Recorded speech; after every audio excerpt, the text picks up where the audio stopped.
Welcome in to the Flagship Podcast, everybody. I am Chip Brown of Horns247.com, joined as always by the one and only Eric Henry, proud Tampa Catholic graduate, part-time member of the Florida Bureau of Tourism, but my esteemed colleague over at Horns247.com. Don't get that twisted. We are here for you to serve up another edition of the Flagship Podcast. We've got lots of good stuff for you. As spring football winds down, we got the NFL draft right tomorrow. Full disclosure, we're recording on Wednesday, April 23rd, right around 11 a.m. And so we'll be talking about that. Texas baseball, still number one in the nation. The team just keeps finding ways to win. Eric was all over the Texas State Marathon last night. Texas down repeatedly, really, for most of the game. And then all of a sudden, grand salami from Jalen Flores. And Texas wins in San Marcos, 14-11. We'll get into that. Texas softball, big weekend. Heading up to Norman to take on their nemesis, Oklahoma. Eric, how you doing, my man? Chip Brown, happy Wednesday. It is a beautiful Wednesday. Started out a little stormy, a little rainy, but it's brightened up. I've got nothing but sunshine out here in Lago Vista, Texas. Cannot complain, sir. You talked about it. I'm sure we'll talk about it a little bit in the show. That was an eventful game last night down there in San Marcos. Kind of kicking myself. I know I told you this when we were at Steve Sarkisian's availability earlier in the day. I was like, I feel like I should go down and cover that one live. But that decided, all right, I'm going to focus on, some of the happenings, some of the transfer portal additions, getting ready for the draft. I figured I'd cover from the house, but that was an eventful ball game, no doubt about that. But Chip, cannot complain. Only thing I'll say other than that is just, it's a great time, but it's also doesn't feel a little weird, Chip, that anticlimactic is the way I'd sum up spring football, right? Because we're going to talk with we're going to talk with players Thursday, and that'll be that. It's just not like we're leading up to anything. It's just going to come to an end. Yeah. No spring game for us. No soup for us. Steve Sarkisian, with so many young players, he wants to bring them along and, in sort of a NFL OTA type fashion. So they will practice in private and then make themselves available to the fans. And they timed it up so that fan appreciation leads right into the Texas A&M baseball game on Saturday. So they hope it'll be an extravaganza. Those tickets are hot, by the way, for Texas A&M baseball. You look on the secondary market; they're commanding, $300 for any of the three games against the Aggies. But Eric, you hit on it. Let's get to those transfer portal additions because, it's kind of remarkable that Texas ended up landing 5 defensive tackles out of the portal when you consider, Cole Brevard, Travis Shaw, and Hero Kanu, who came in January. And then in this spring window, which closes in 2 days, they've added Levon Johnson from Maryland. And to me, the sort of shining star of the 5 defensive tackles, last year's freshman All-American, Murad Watson from Syracuse, who, my goodness, the guy, that's one of the hardest positions to play as a freshman is on the interior defensive line. There's so much going on. It's so physical. And he was a 24/7 Sports freshman All-American, 3 years of eligibility. Guy had a higher run defense grade than anyone on Texas's roster last year outside of Alfred Collins and Vernon Broughton. And those guys are fifth year seniors. So your thoughts on, and of course, they added the top portal tight end in Jack Endries from Cal, who had 56 catches last year. Remember, Gunnar Helm set the record for a tight end in a single season at Texas with 60 catches. last year. And then Emmett Mosley, the fifth from Stanford, a receiver they recruited out of high school, but he had a knee injury. Steve Sarkisian said we backed off. Emmett Mosley goes to Stanford, ends up with 48 catches for 525 yards and 6 touchdowns. The receptions and touchdowns were both Stanford freshman records, Eric, and a kicker in Mason Shipley from Texas State, who connected on 31 of 35 field goals in his time in San Marcos. That's a lot. Your thoughts? Well, Chip, first off, I am not a pat on the back guy, shameless plug guy, like put my head down and do my job. However, if you needed any more incentive to watch the Flagship Podcast live, not that we, Chip, complain about listeners after the fact, right? Everyone's got their own thing.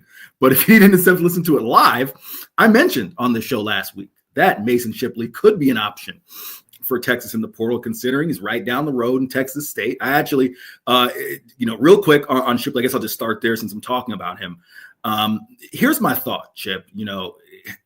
Texas doesn't need a kicker to make 60-yard field goals, right? They don't need a kicker to be that type of offensive weapon.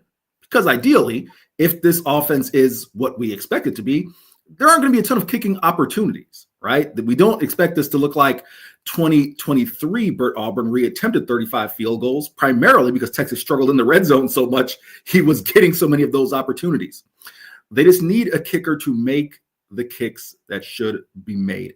It feels tough, Chip. You obviously saw Bert Auburn's 2022.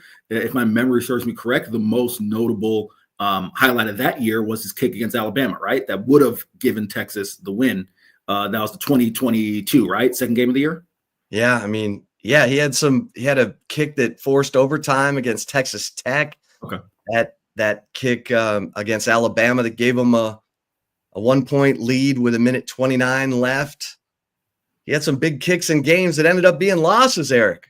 There you go, right? So Bert Auburn, certainly the first 2 years, you couldn't ask for much more. The thing that was noticeable for me, Chip, and I just talked about this in the radio hit, is when Bert would have his struggles, at least the year that I first saw him in 2023, they were short, right? It might be a game and a half, and then he'd bounce back. Steve Sarkisian would defend him publicly, and he'd be the Bert Auburn that everyone knows and loves.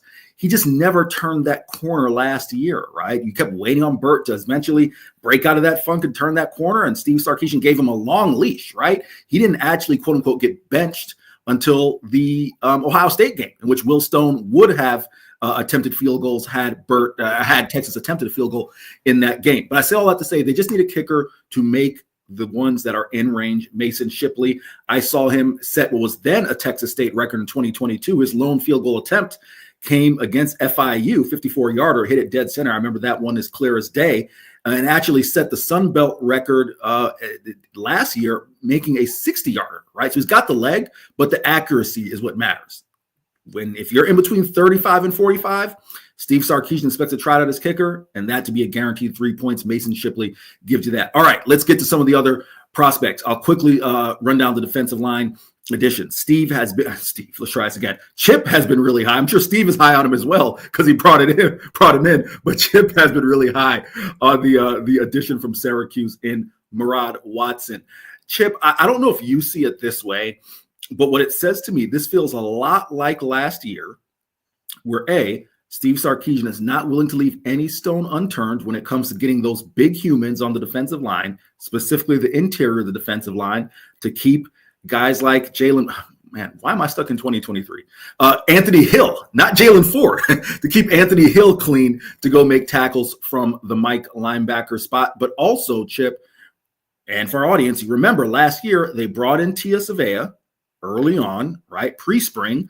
For whatever reason, they saw, hey, we feel like we need a little bit more. They went out and got Bill Norton, Jermaine Lole after spring. You saw the way that played out in the season. Those two guys eventually rose on the depth chart above Tia Savea. I'm not saying that's what's happening here, right? Because all the reports we're hearing is that Cole Brevard is doing an excellent job being available. Travis Shaw, that's where it gets interesting. He's got the knee injury, right? Struggled with weight throughout his career. Let's see kind of where he fits in. Hero Canoe, we talked about him last week. He's still raw, right? He's only played, he's entering what would be his sixth year, right? He's played 3 years at Ohio State, would be his sixth year of playing football overall. right? Because he started playing as a junior. So this just says to me that Steve is not leaving any stone unturned, is going for it at that position, which, as you emphasized at the beginning, is so crucial for any football team. And real quick, I've talked about it. Jack Andrews, I think, is a huge addition for Texas. That safety blanket for Arch Manning in the offense, right? Getting a guy who can own the middle of the field. How many times did we hear Steve Sarkisian say, building in easy completions against ULM in Arch Manning's first start? He said he wished he had built in a few more easy completions instead of pushing the ball downfield. Well, he's going to get that with Jack Andrews and, of course, Emmett Wilson. So, Chip, a lot I said there, so I'll turn the floor over to you so you can respond. Yeah, I mean, I think I'll go in reverse. Emmett Mosley, I think, is a guy who walks in to me as a starter. He, Ryan Wingo, and DeAndre Moore are your likely starters. And then you give, Jamie French, Khalil Lockett, Michael Terry, Parker Livingstone time to settle in. And look, we've seen Steve Sarkisian roll. Last year, he said he was going to roll 6 receivers, and he did. Now, it ended up primarily being, DeAndre Moore and Matthew Golden, Isaiah Bond in and out with the injuries, Ryan Wingo. So he can get the ball to a bunch of different playmakers. Jack Andrews, wow. I mean, that's as close to a Gunnar Helm story and, kind of playing style as you can find. Jack Andrews, a former walk-on who worked his way up and is just Mr. Reliable. We talked about it, 56 catches for a tight end. After Gunnar Helm had 60 last year, that's just an incredible pickup, top tight end in the portal. And then, Mason Shipley gives you that insurance. Got to have it. You can't drive the length of the field, Eric, and come up with no points. It's devastating to the team. It devastated Texas in the SEC championship. And that we don't need to say anything more about that. And then on the defensive line, I've said difference-making defensive tackles are as hard to find as like a snow fox or a spotted owl or a blue whale. I mean, they're rare. If you can evaluate them, get them, and coach them up, you're ahead of the game. And in the SEC, we know that's a requirement. It's not a luxury. It's a requirement. And for Texas, who missed, and this is the key, what they've just done is backfill all of their misses, because they missed on Aaron Bryant and Zach Swanson and Chris Ross and Sadir Mitchell. Sadir transfers to LSU to go be with Bo Davis, and then Bo Davis leaves to go be with the Saints. But, when you bring in 5 defensive tackles at varying levels of experience and eligibility, Cole Brevard, Travis Shaw are done after the 2025 season, but Hero Kanu has another year of eligibility. You've got Levon Johnson, who will have 2 years of eligibility. And then you've got Murad Watson, who has 3 years of eligibility. And you brought in a foundational recruiting class of defensive tackles led by Justice Terry, Myron Charles and Josiah Sharma. And those guys are coming along well. And Alex January is a guy who's pushing for the 2 deep for sure. Probably would be, if we had a spring game Saturday, Eric, he'd be in the starting lineup, probably with Cole Brevard. So Alex January is doing great. Melvin Hills is coming. So what they've done now is restock that defensive tackle position to the point where they might not have to go into the portal for a defensive tackle next year. After going and getting 3, as you pointed out, last year, critical additions, Jermaine Lole, Bill Norton. They were all involved in those goal line stands that everyone remembers at Texas A&M against Arizona State. I mean, they had 5 goal line stands at the end of the season. But now you've got experience with Cole Brevard, Travis Shaw. You've got up and coming talent in Murad Watson, as well as the defensive tackles you brought in your recruiting class. That was the biggest question mark on the team, Eric. And now you feel like what you just said, they're all in. They're going for it. They're going for they see themselves as a SEC title contender, a national title contender. I don't think you or I, and I won't put words in your mouth, I'll ask you this. Did you feel comfortable with those expectations before these portal additions? Yeah, no, I did. When you take a look at Texas's roster, sure, come starting tomorrow, they're likely going to have double-digit players selecting the NFL draft for the second straight year. It's pretty hard, Chip, to replace 20-something players over a 2-year stretch who are legitimate pro talents, right? However, it's Texas. That's kind of the expectation. That's Steve Sarkisian's expectation. But yeah, to your question, no, I did. I expected that Texas would compete while also acknowledging that there are factors. If we were kind of doing a boom or bust factor, you probably would put Texas with high prior to the additions, high boom or bust, I guess, possibility or higher boom or bust capability, because for all the things we think of Arch Manning, he still is a first-time starting quarterback. You're still trying to figure out the running back room with 2 key pieces recovering from big-time injuries last year in C.J. Baxter and Christian Clark, right? You're trying to figure that out. You're trying to have an offensive line that, while, yes, Texas did it's not their usual, right? They don't typically pursue offensive linemen in the portal. They did pursue, 1 or 2 this year, but have chosen to go with the guys that they've recruited. So you're, for the most part, going to welcome in a new offensive line. Those are all things where you're just wondering what if. But, and to bring it back to your point, to kind of bring us full circle, if there was one position, Chip, and I've written this, or I guess we've written this on the site, that I felt comfortable with the fact that Texas is recruited well. So I didn't think that if you're Steve Sarkisian, Brandon Harrison company, you just go to the portal just to get a name, just to get a veteran, because I feel that those guys, and we've talked about this on the show, can impede the progress of a young up-and-comer. The example I like to give is last year, had you kept, say, a Kendrick Blackshire on the roster for whatever. And of course, folks who may or may not remember, Blackshire transferred in from Alabama, ended up leaving after spring ball, going to UTSA. But had you kept him on the roster for whatever, maybe, NIL, assurances he may or may not have had, that probably impedes with a Ty Anthony Smith and his development, right? So my take was, don't just go to the portal just to get a player, just to say you have one. Texas didn't do that, Chip. They got, at receiver, a guy who can walk in and start for him. At tight end, a guy who can walk in and start for him. At defensive tackle, not just players who in all likelihood will start for them, but again, to bring us full circle, you hit the nail on the head. This isn't going to be like a last year, or I guess you could look at the last 2 years with the receiver position, where you're bringing guys who are going to be one and done. You're going to get more years, multiple years out of these defensive tackles. So, Chip, you were there at Steve's availability on Tuesday.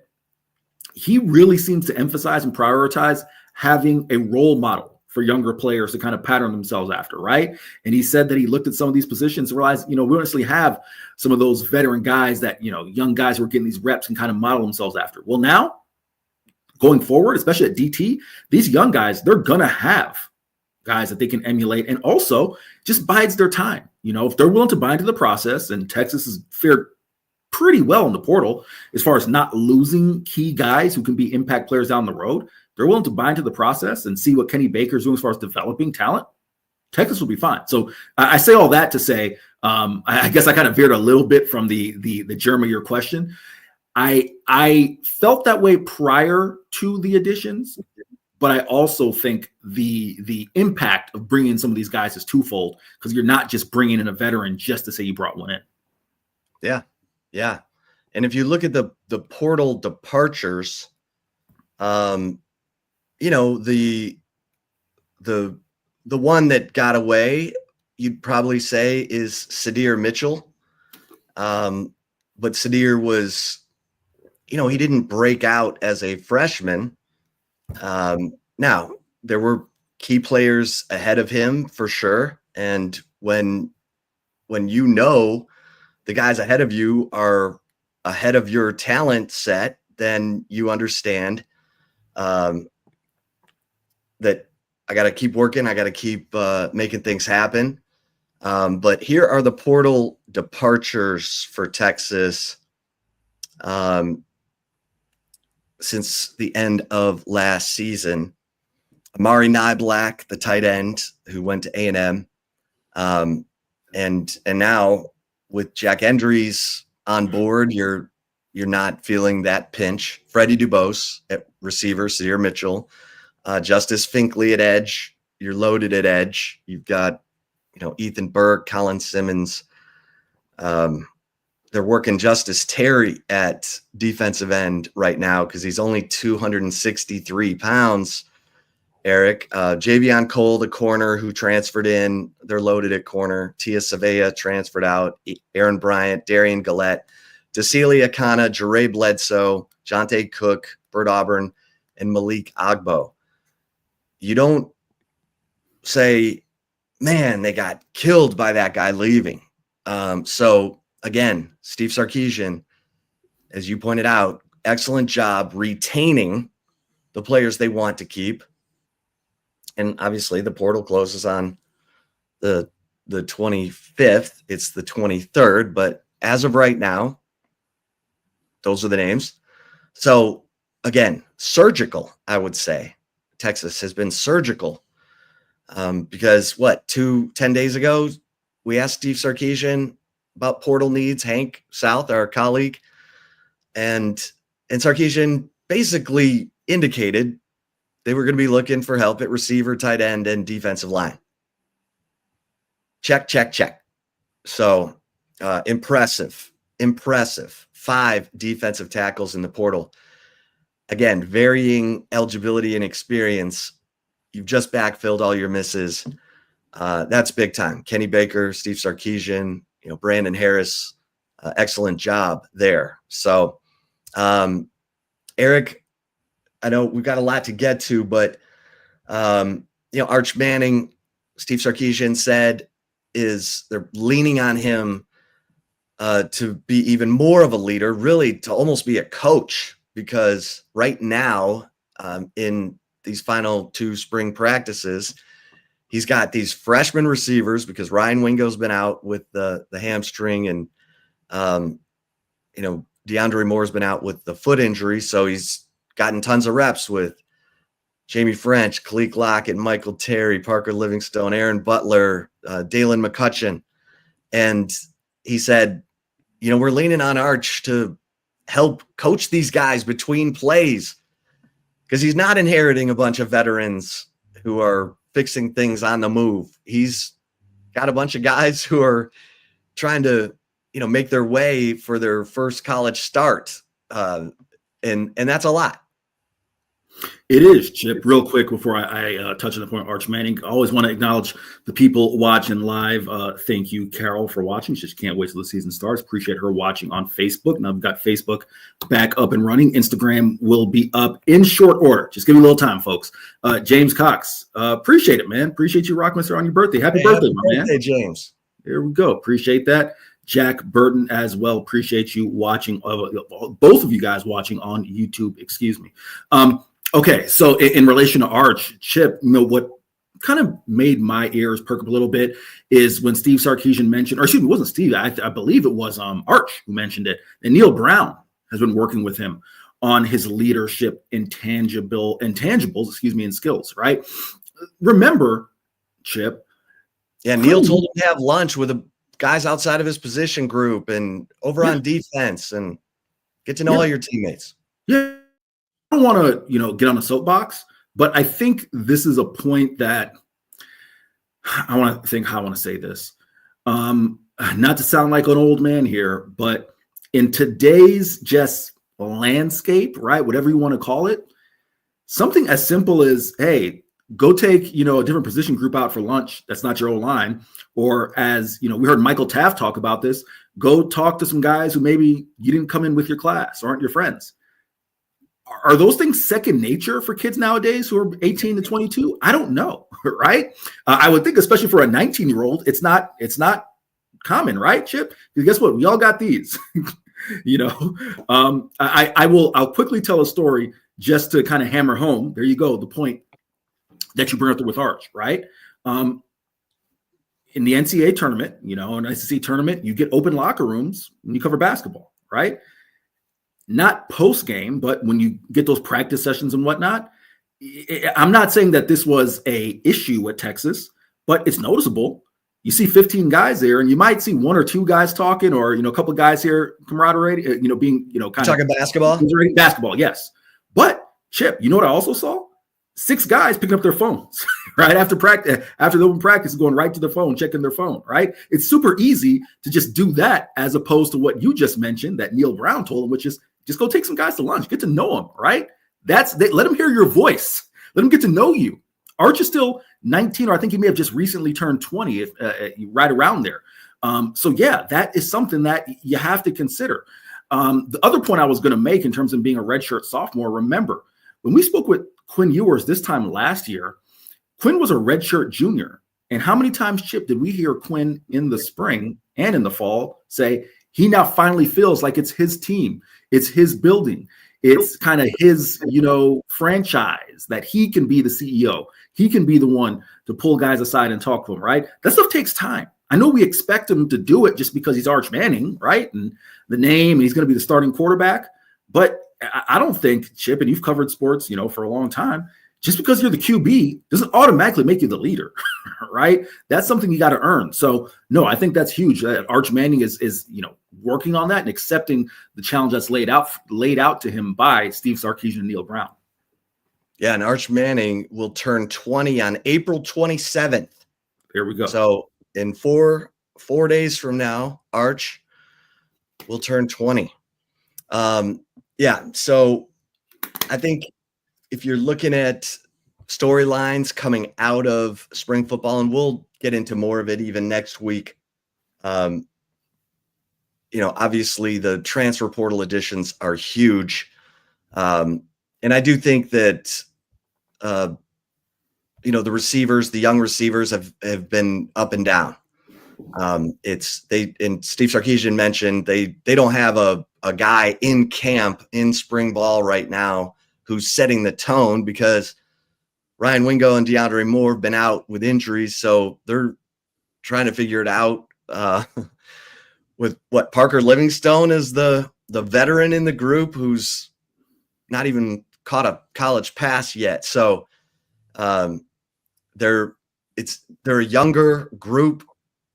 And it was interesting to me, and we kind of touched on this last week. Anthony Hill said, we're young on defense. You're like, huh? Where are you young on defense? You're veteran ever. Well, in the defensive line, because he's got Cole Brevard and Travis Shaw, but then it's all these young guys, Josiah Sharma, Melvin Hills, Alex January, and Anthony Hill's first thing on his mind is who's in front of me, keeping these offensive linemen off me. So that's a big addition this past week, what Texas did in the portal at the defensive tackle position, because you may have the best linebacker in college football in Anthony Hill. You may have the best edge rusher in Colin Simmons. And it's been fun, getting to know those guys. And obviously Colin Simmons saying, he wants to break records at Texas. And we talked about the fact that the single season sack record at Texas is 22.5. So go get it. I'm not saying he can't. And then in the secondary, Eric, I think Michael Taft and Jelani McDonald have really settled in. And then, it does sound to me like Derek Williams Jr. is going to get a look at Star once he's fully back from his season-ending knee injury suffered against Oklahoma last year, which would bring a lot of experience. And you're trying to get the best players on the field. Michael Taft said Dwayne Akina's philosophy is, I want the best 5 defensive backs on the field. And he even mentioned if it means moving a safety to corner, hint, hint, then that's what, could happen. And so I think things are coming together. Any other thoughts on spring football before we move on? One last quick thought, Chip. I want to help my man out. Remember, when you asked about those receivers, who was the name that Steve Sarkisian said, don't forget about him? I'll give you a chance to clean it up, Chip. There you go. Right. So Jalen McCutcheon, Lovejoy. Yeah. Very, very excited about Dalen McCutcheon. So don't sleep on Dalen McCutcheon. Don't sleep on Dalen McCutcheon. Yeah, I just wanted to add that real quick because I think, obviously, and it's kind of how the nature of the beast works, right? Jamie French, Michael Terry, Cleek Lockett get a lot of the headlines, but Dalen McCutcheon, could he be a guy who, seemingly right now, I think you take a look at this receiver room and it might be a hard climb for, I think, someone like him to maybe see significant snaps, but could he be a guy who maybe gets the, fourth or fifth receiver snaps, right? Possibly. So don't forget about him because Steve Sarkisian won't let you forget about him. Right. And he was coached by Todd Dodge. I had a chance to talk to Todd Dodge for the Insider over at Horns247.com. Comes out every Thursday morning. And he said super high football IQ, super humble, super hardworking. He said, in fact, Ryan Day, the head coach at Ohio State, introduced Todd Dodge to Dalen McCutcheon because when Todd Dodge was hired, he arrived on campus and Ryan Day was visiting while, talking to Dalen McCutcheon. And so he's a guy you can't sleep on. Let's put it that way. So good stuff there. And obviously, Eric, the Texas baseball team, number one in the country. And we'll start with a little football baseball overlap here because Jonah Williams, Jim Schlossnagle was waiting for someone to go take the left field position. Of course, after the injury to Max Ballou, they rotated Tommy Farmer IV over from left field to right field. And then it was sort of an open audition at left field. Jaden Duplantier, Easton Winfield, and others. Adrian Rodriguez got a look in left field as well. And then hitting coach Troy Tulowitzki told Jim Schlossnagle he's ready from the work that he'd been putting in the cage. And so Jonah Williams gets the start in game 2 of the Auburn series last week. And by the end of the series, Eric, he's 5 of 7 at the plate. His first start, he had 3 RBI. And he is a phenomenal talent. I mean, and in getting to talk to him, you see what's going on. I mean, it's hard to believe he's only 17 because he is put together. I mean, he is 6'3", 211. And when you see him on the baseball field, he's just bigger than everyone else. And the thing is, Eric, he's from a baseball family. Right. His older brother, Nick Williams, played in the big leagues, as an outfielder and was a second-round pick out of high school, out of Galveston Ball. Like, Jonah Williams loves baseball. And when he was asked, well, which one do you like better? Which one would you pick? He's like, both. He said, part of the deal when I came to Texas was in baseball season, I'm all baseball. And then after baseball season, I'm all football.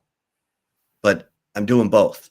And, he was asked, you think you could play baseball and football at the pro level? He's like, I know I can.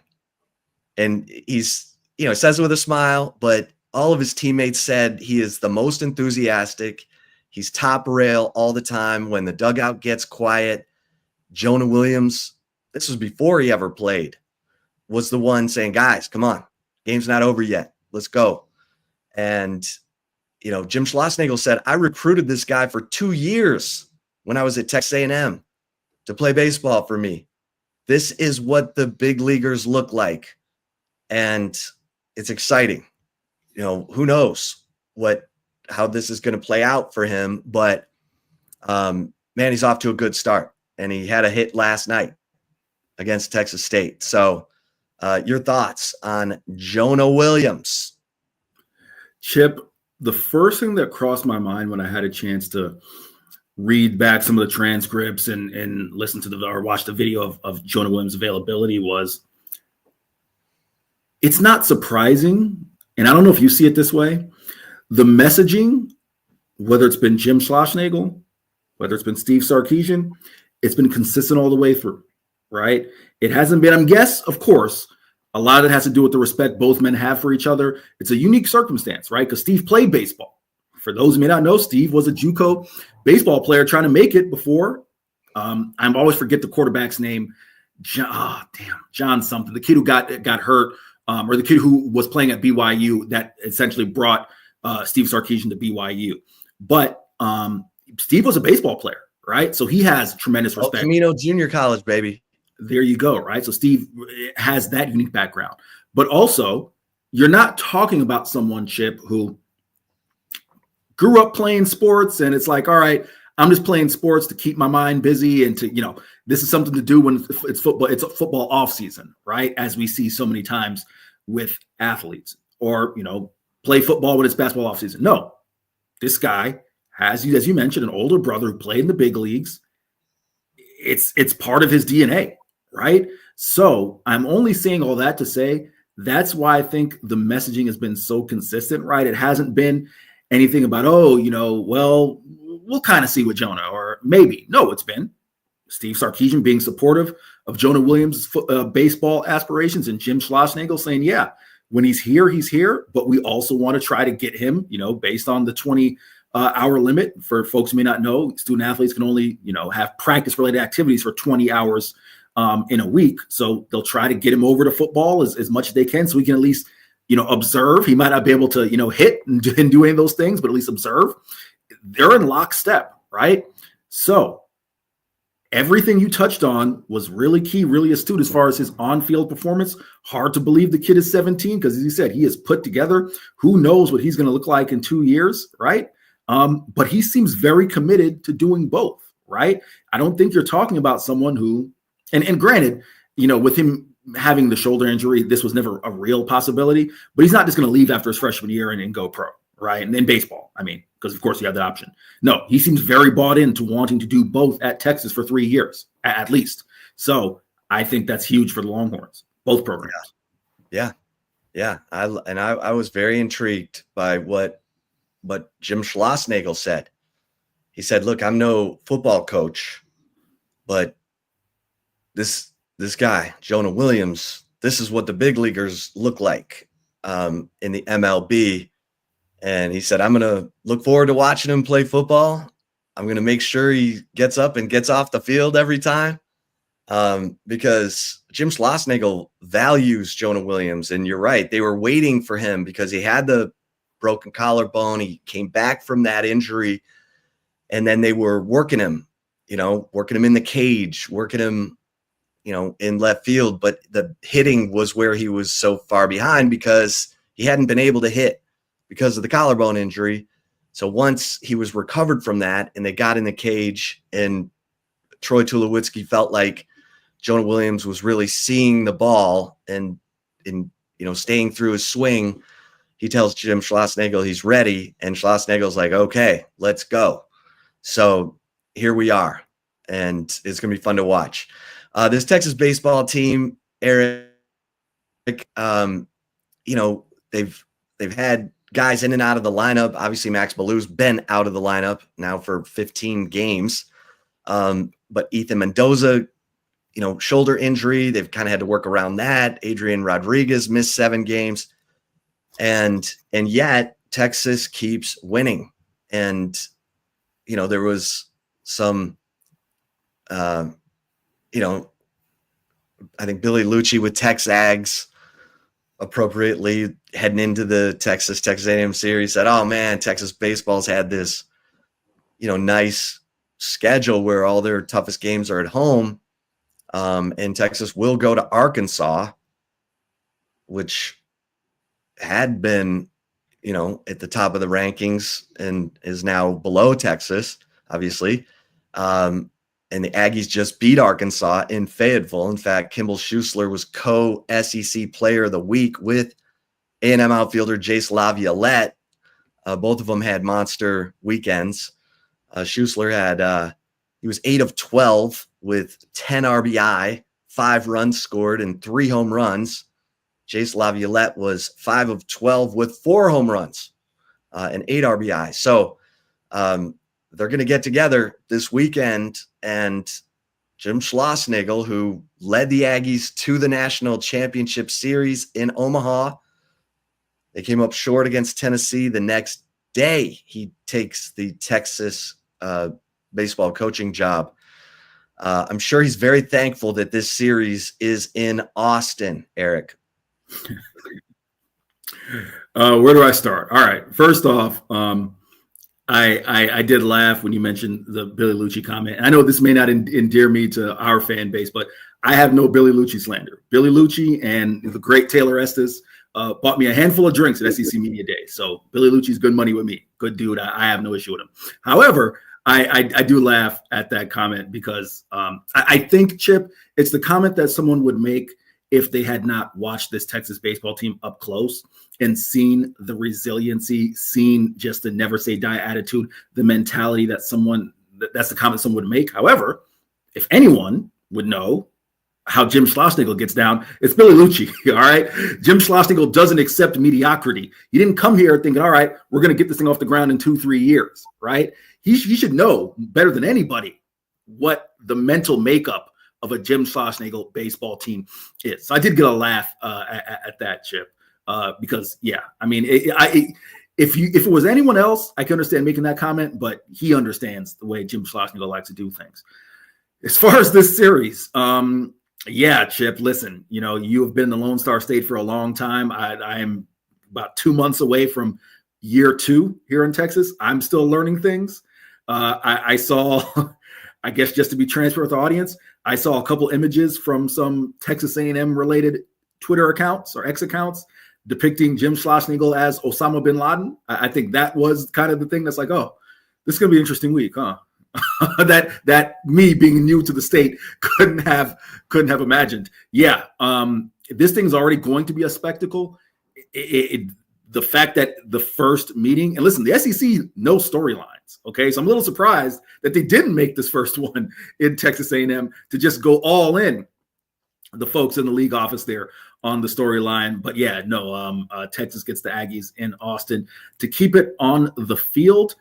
Here's the thing, and we'll discuss whether Texas can win 2 out of 3 against Texas A&M. I think they will. Based on the baseball that Texas is playing, but another strong test. Chip, I'm pass it back to you on this. Every step of the way this season, it just feels like Texas, for a team that kind of was cooked together, right, via transfer portal, microwave together, I should say, via transfer portal versus via freshmen, so on and so forth. They're going through some battle-tested situations. Injuries to Max Ballou. Adrian Rodriguez injured for a little bit. Ethan Mendoza battling injuries. Some of the injuries that have happened on the pitching staff. Yeah, now Jared Spencer, their Friday night starter. They're being shaped through that. Now, Chip, they're going to be shaped through the spectacle that is Texas A&M, and the Jim Schlossnagle Bowl. So that's my big takeaway from things. Yeah. And it's interesting because Michael Early, who is the head coach of Texas A&M, was coming to Texas, as well as Will Fox. But Michael Early gets the A&M head coaching job. He hires Will Fox as an assistant, and Jim Schlossnagle suddenly has room on his staff for Troy Tulowitzki. And that has been a really good fit. I think Jim Schlossnagle had unbelievable praise for Tulowitzki, saying, most major leaguers who want to get into coaching think it's fungo in the morning and then go play golf. And he said Troy Tulowitzki totally obsessed with baseball, and has a 7-year-old son, Taz, who is with him around the facility all the time. working in the cages after everyone's done. So cool story. And yeah, this is a team. Now, Jared Spencer, the Friday night left-handed starter who's leads the team in innings pitched, leads the team in strikeouts, will not pitch for A&M and is, from what I hear, having to make some decisions about how to progress from the injury, which Jim Schlossnagle has not gone into detail about, but it's not an ideal situation for Texas. So last night in the Texas State game, you saw no one come out of the bullpen who could be used this weekend. I guess in theory, real quick, Dre's probably the only one, right? Yeah, Dre probably the only one. And what, he pitched an inning? Yeah. So, they got to decide. Do we move Ruger Riojas over to the Friday night start and put Cade Bing in as the starter on Sunday? Do you move Max Grubbs into the Friday night starter role? I don't know that that's going to happen because Grubbs has been so valuable as that middle reliever. If something bad happens, with a start on Friday night, in comes Max Grubbs to save the day. And, his 1.50 ERA leads the SEC. Of course, Dylan, the praying mantis Volantis, has a lower ERA, but he doesn't qualify yet because you have to have averaged 1 inning per game, and he's not there yet. So that is another situation that Texas will have to overcome as they prepare to take on the Aggies. Eric, real quick, Texas basketball, Lacina Traore. So now you've added through the transfer portal Camden Heide, a 6'7" guy who can shoot the three. You've added Lacina Traore, 6'10", big man, 7-footer Matis Vokatitis, and let me see, am I forgetting? Oh, Dalen Swain, of course, from Xavier. So when you combine those transfers with Tremont Mark, Jordan Pope, Kendall Weaver, Nick Cody, Jamie Vinson, it's coming together. Probably need to add another guard. Your thoughts? Yeah, I'll be super quick, right? Lacina Traore, gonna be interesting, right? He averaged back-to-back years, Chip, as you noted in previous episodes, averaged a double-double, playing for Long Beach State, if memory serves correct, there in the WAC. The Big West, the Big West. Wow, I don't even know who's in the Big West Conference. I'm only making that point is to say, how does that translate to the SEC? All right. Began his career with St. Louis, who I know is in the A-10. The A-10, the Big West, it's not the SEC. So we'll see how he fares. But with Mattis, and boy, I cannot wait for the pronunciation guide so we can get that last name squared away there. But with Mattis and with Lacina Traore, you're getting two bigs. Again, guys who are not stretch fours, not stretch fives. Traore has only attempted 4 threes in his collegiate career over 3 years, right? Was banged up, missed all of last year with Xavier. So we'll see how this roster comes together. But as you noted, and I talked this last week, bigs, it's nice to see bigs being added because obviously that was kind of a point of contention for the past 2 years at Texas. But you're going to win games in my mind with guard play and superior guard play. So I'll be really interested to see who Texas can bring in because the portal, there have been no shortage of names that have entered. It's just a matter of landing them. So that'll be interesting to watch. Yeah. Texas softball, 2 walk-offs in the series win over LSU, including the first ever Grand Slam walk-off in school history, comes from who else? Reese Atwood, whose name's all over the Texas softball record book. And then in game 3, Mia Scott with an infield RBI game-winning walk-off single as the LSU first basewoman was arguing whether Mia Scott was safe or out. Caden Henry came flying around from second and scored. And Caden Henry said after the game, hey, risk reward. If I'm out, we're playing extra innings. If I'm safe, we win. And Caden Henry's been outstanding.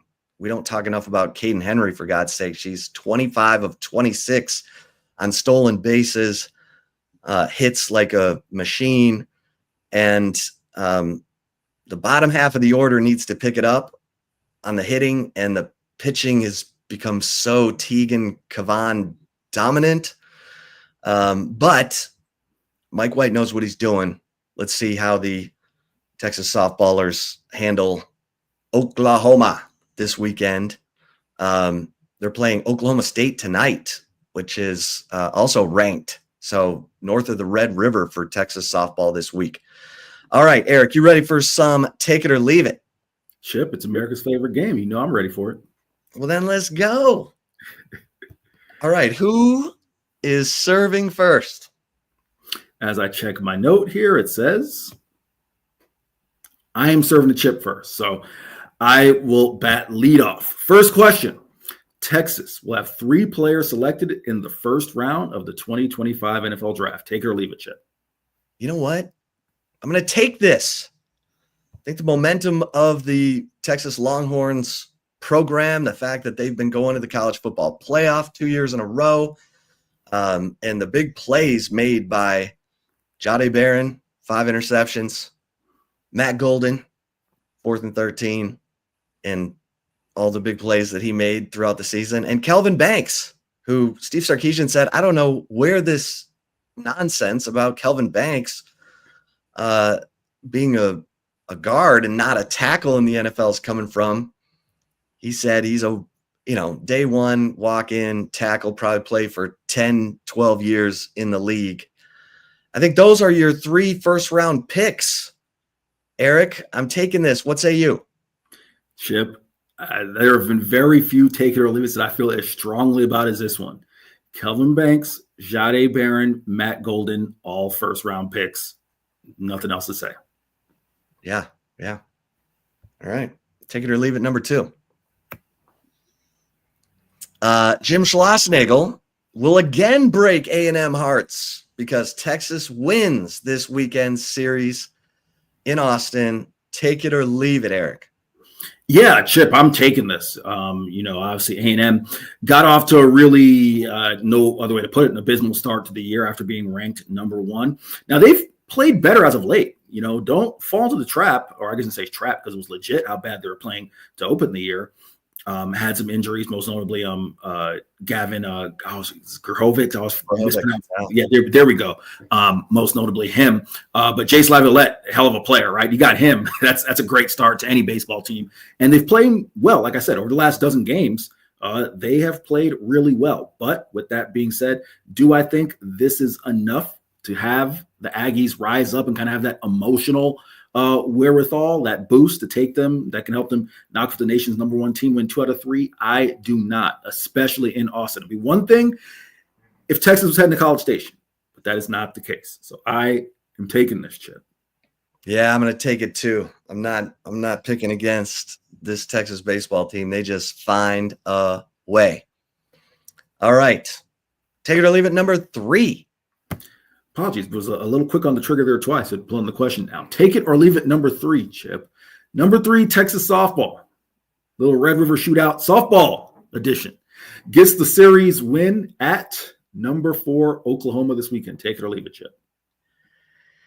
Yeah, I'm kind of mixed on this, but you know what? I think going back to Oklahoma, facing the team that they lost to for the national championship last year, I think it gets the Mike White's team, gets them all fired up, and Texas comes up with the goods.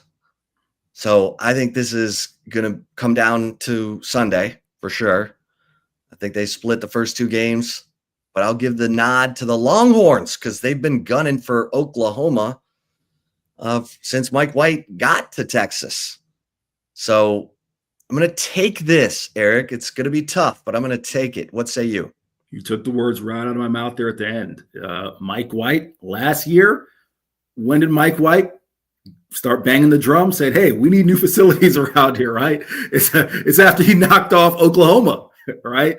Mike White gets his teams up for these games this year. They will head to Norman, and I do think they will take 2 out of 3, Chip. Okay. All right. There you have it, kids. Thanks, everybody, for tuning in to this episode of the Flagship Podcast. Tell your friends and enemies, and please like and subscribe to the Horns247 YouTube channel so that we can grow. It makes our bosses happy. And get over to horns247.com. Take advantage of this. It's expiring soon. 50% off spring fever, spring football, portal madness. 50% off annual membership. And you want to be an annual member at Horns247 because that gives you the perk of getting VIP access to all the team sites in the preeminent 24/7 sports network. You want to know what's going on at Georgia or Notre Dame or USC, you'll get VIP access to all those sites and all the opponents of the Texas Longhorns. So until next time, for Eric Henry, I am Chip Brown. We'll see you over at horns247.com. Stay safe and keep the faith.